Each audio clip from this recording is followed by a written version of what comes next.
இப்போ கோதுமை முருங்கை ரொட்டி எப்படி செய்கிறதுன்னு பார்ப்போம். ஃபஸ்ட்டு 1 கப்பு கோதுமை மாவில் கொஞ்சமாக உப்பு போட்டுக்கோங்க.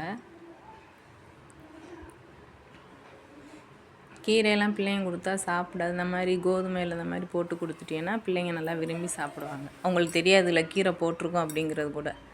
இந்த மாதிரி முருங்கைக்கீரை, வெங்காயம், தேங்காய், பச்சை மிளகா நான் போடலை, சின்ன பிள்ளைகள் கொடுக்குறனால. உங்களுக்கு வேணும்னா நீங்கள் போட்டுக்கலாம். வெள்ளைக்கட்டி கொஞ்சம் தட்டி இதில் போட்டுக்கணும். இனிப்பு எவ்வளோ தேவையோ அந்தளவுக்கு பார்த்து நீங்கள் போட்டுக்கோங்க. போட்டு நல்லா கொஞ்சமாக தண்ணியை ஊற்றி தொளித்து மாவு நல்லா பிணைஞ்சி வச்சுக்கணும். கல் நல்லா சூடானதுக்கப்புறம் இந்த மாவில் வந்து கொஞ்சம் கையில் தண்ணியை நனைச்சி சின்ன உருண்டையை அப்படி உருட்டி கையில் எடுத்துக்கணும். இதுக்கு ஒரு ரொட்டி சாப்பிட்டாலே வயிறு நல்லா ஃபுல்லாக இருக்கும்.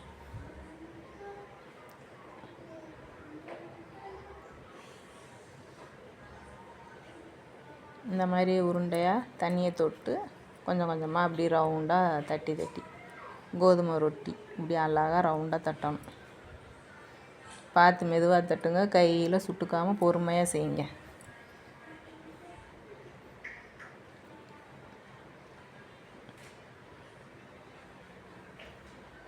ஈவினிங் ஸ்நாக்ஸ் மாதிரி கூட இதை நம்ம செஞ்சு கொடுக்கலாம் பிள்ளைங்களுக்கு.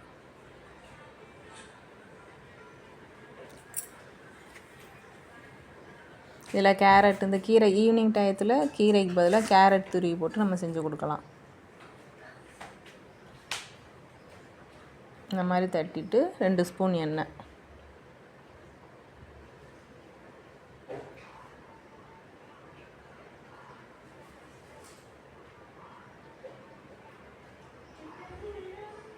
இந்த மூடி போடலாம் தேவையில்லை. லைட்டாக வெந்ததுக்கப்புறம் திருப்பி இந்த பக்கமாக திருப்பி போட்டு கூட்டி இதே மாதிரி லைட்டாக மேலே 1 ஸ்பூன் எண்ணெய் ஊற்றி நல்லா வேக விடணும்.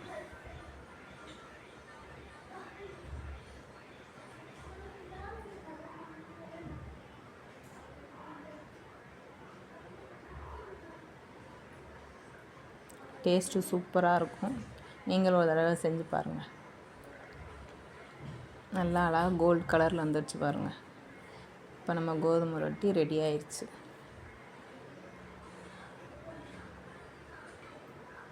சூப்பரான கோதுமை ரொட்டி ரெடி. நீங்கள் இது மாதிரி ட்ரை பண்ணி பாருங்கள். ஓகே, பாய்.